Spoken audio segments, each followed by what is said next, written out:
Hi, I want to welcome you then to the 2020 annual conference of the British Society of Gerontology. My name is Gary Christopher. I'm the Aging Well lead here at the University of the West of England in Bristol. It's midday here. I know we have people signed up from different parts of the world, so different time zones. So whatever time of day it is for you, we appreciate you taking the time to join us. You would have all received information about what events are on offer. We have scheduled flagship symposium throughout the day, and also these showcase the strength of our work here at UE Bristol. And these sessions focus on dementia-friendly communities, housing, and co-production research. We also have our three keynote speakers who have been filmed in conversation with members of the UE planning team. Now, these 20-minute interviews provide an excellent snapshot of their exciting and relevant research. A running theme through many of the sessions will be the impact of COVID-19. This is perhaps inevitable. There is not one area of society untouched by recent events. So I want to draw your attention to a special event tomorrow at noon. We'll be hosting a live debate focusing on the repercussions of COVID-19 for older people living in care homes. We also have our special interest groups who are running their own sessions tomorrow morning. We have 8 SIGs and are looking to increase our portfolio in the coming months, so do take an opportunity to explore those as well. We've also curated fringe events for each day in place of social activities. We hope you find there's something there to interest you. It's a diverse selection, so hopefully you'll take advantage of those. There are a couple of things I want to draw your attention to. One is the local radio station Ujima, who champions content aimed at older adults, and in particular their programs Prime Timers and The Babbers Show. There's also a link to Living Room Live, which is a fantastic portal for the streaming of live performances of world-leading artists. And I'm also pleased to say that we will be premiering a song, The Tree of Life, which has been written especially for this conference, and that's later on today. Finally, can I draw your attention to BSG members that if you're planning to attend the AGM this afternoon, please can you make sure you've registered for it. It's a separate registration to the conference itself. So we know that conferences provide a space for networking. Because we're not able to hold a physical event this year, we do hope you will engage with Twitter over the next 3 days and in part achieve a sense of virtual community. So please use the hashtags BSG2020 or BSG20 when you're tweeting.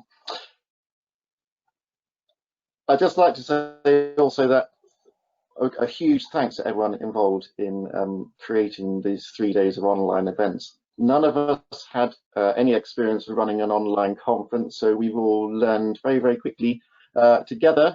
So aside from my colleagues at UE Bristol, we were blessed by the support throughout of Hayley James, the BSG conference manager, and also Scarlett Harris. I don't know what we would have done without them. So I know this is at the beginning of the conference, so we shall see how it goes in the next 2 days. But a big thank you to everyone for being so enthusiastic about bringing their research to this online event. It's a testament really to their drive and creativity that we're able to deliver such a varied programme. I'd also like to take this opportunity to acknowledge the phenomenal work that my colleagues at the BSG have been doing through this challenging time. Their dedication to the field of gerontology, as well as their passion to ensure that the voice of older adults is heard, is praiseworthy. So I'm going to stop talking. I'm going to hand over to initially Steve West, who's the Vice Chancellor at UE, and then Tom Sharpe. I'll introduce who's the BSG President as well. But I'm going to hand over to Steve in a second. So Steve West is the Vice Chancellor for UE Bristol. We are honoured that he has taken the time during his busy schedule to say a few words. Steve has been VC since 2008, having initially joined UE Bristol in 1995. Initially trained as a podiatrist, and his subsequent career has included a wide range of important non-executive roles in the NHS. In June 2013, Steve was appointed as the first chair of the new West of England Academic Health Science Network. The network is one of the 15 across the country that aims to transform health and healthcare by putting innovation at the heart of the NHS. He is also presently chair of the West of England Local Enterprise Partnership. Now, we don't have a the webcam for Steve, but he's here in audio. So over to you, Steve. Thank you very much, and apologies that I can't get my technology to work. Apple has failed me. But I want to say just a few words by way of introduction.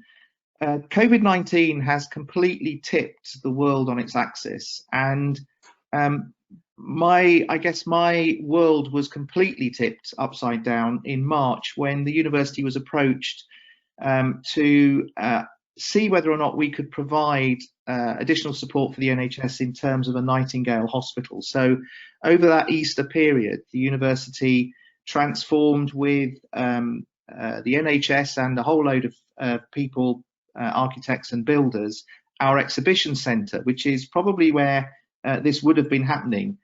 And it's been transformed into a Nightingale hospital with 301 fully ventilated beds. And yesterday we took the decision to stand down that facility. And I'm pleased to say in many ways that we haven't had to use it. So although it's been ready for action since really April, it hasn't been required because we've all behaved and we've managed to control the spread of the virus, in particular across the southwest of England. However, it will remain there for the next 9 months or so, because none of us really know what the longer term impact might be and the needs for a facility. So I've been reflecting really since March on the world that is now our world and how different it is, and how different it is for different parts of a community. Now, I've got an 87-year-old mother with dementia, and I've got a father-in-law and a mother-in-law, both 75, 76, and they all live a fair distance from where I live.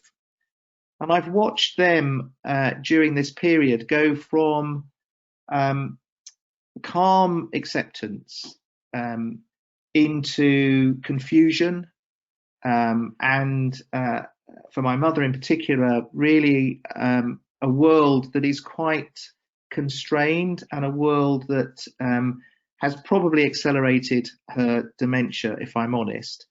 And a father-in-law who's very active become very frustrated because he can't carry on doing the things that he really wanted to do. And obviously now, as we go into unlocking, we're all discovering just how difficult it is to unlock the NHS, to unlock care facilities, to unlock our lives. And the complexity and ambiguity that sits around that is significant, not least, I think, for our communities who will be looking at the world through multiple different lenses and wondering, how on earth did we get here? And what does it mean for them as they look into their future? So this is a very timely conference, and one that I think deserves a lot of consideration as we continue to learn to adapt to COVID-19. In the news, of course, the younger age groups are the ones that are being reported on, and my frustration, I guess, is that really the older populations really have, I think, found this very difficult. Their networks have been disrupted, their family lives have been tipped on their head, they've become increasingly isolated and disconnected. And for people like my mother, where technology really hasn't been something that she could turn to, it's been quite a struggle for her and us to make sure that we keep connected to her. So this is a very timely conference in terms of what can we learn, what can we now do, how can we adapt, and how can we help others adapt who we support and care for. And so this is a massive agenda. And I'm really proud that the University of the West of England is leading on this in so many ways. Proud of the staff, colleagues and researchers, and in particular proud of the partners that we work with beyond the university. So I hope that this is a really successful conference. I apologise again for not being able to be visible. Clearly I need further retraining in order to be able to do this properly. And that's something that I think, again, we're going to have to think about how are we going to develop communities to be able to use technologies that can really support them. And you're probably aware that the university has got the Bristol Robotics Laboratory and Health Tech Hub. And within that, we're doing quite a lot of work around the use of health technologies to support independent living, both within individuals' own homes, but also within care facilities, and how we can adapt that as the care requirements increase. So technology offers us some solutions, but in the end, human touch and caring cannot be delivered completely through technology, and we should never lose sight of the power of holding someone's hand when they're in distress, and that human physical contact, which of course, again, has been compromised and has been particularly difficult for older generations to really understand why that's had to happen. So I wish you good luck, and I hope you learn lots of new things, and I hope that we'll see that progressing into research areas that perhaps the university can collaborate on going forward. So thank you very much for joining us. Brilliant, thank you, Steve. Before we start then, I just want to introduce you to Thomas Sharpe. Tom is Professor of Social Gerontology in Population Health Sciences Institute at Newcastle University. He is President of this society and also Chair of the Age Friendly City in Newcastle. So he's going to say a few words before we start. So over to you, Tom.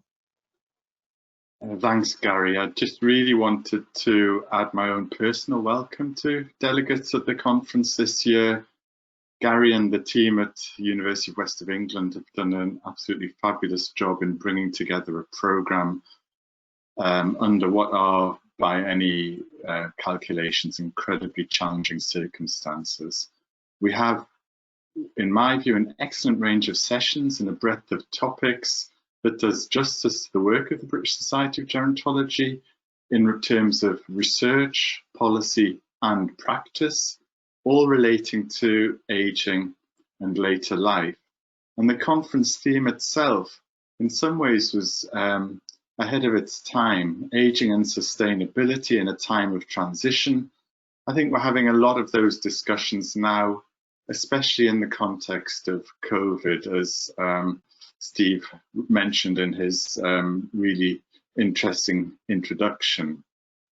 Now, we're not able to meet in person in Bristol, but I still hope that the conference and its fringe events will provide opportunities for networking, for making new connections, for inspiring ideas that will maintain your focus on the importance of ageing and later life. And if you're not already a member of the British Society of Gerontology, if you're attending our online events free of charge, which we're delighted that you're doing, we'd also be grateful if you might consider joining BSG, adding your voice to strengthen the society, to allow us to respond to the multiple challenges raised by the COVID pandemic in the UK, but also elsewhere. I think Bristol has a special place in the hearts of BSG members. We've benefited enormously from the work of both universities in Bristol over the years. This includes currently the work of the UE team, led by Gary, but also the previously work undertaken by Robin Means and colleagues. And I think many of us also remember fondly some of the past conferences in Bristol, where we were challenged in rather different ways by speeches from Tony Benn and from local dignitaries, and also the truly unforgettable experience of engaging with DJ Derek and his rock-steady reggae, ska and dancehall set at a truly memorable conference a number of years ago. I'm particularly delighted that UE has also agreed to host the BSG's 2022 conference the year after next, where they'll be able to build on the experience gained in preparing for this year's conference. So it's a final word of thanks to Gary and the local organising team for everything that they've done to make a success of this year's conference. And on that note, I'll just pass back to Gary. Thank you. Great, thanks, Tom. So final thing then is to say that the conference, the online events are formally open. The first session that we have lined up is a symposium on dementia-friendly communities, and we hope you enjoy it and also the rest of the week. And like I said, do please tweet as much as you can, get your thoughts and suggestions about the conference and your ideas. Okay, I shall end and hand over to my colleagues now for the dementia-friendly communities.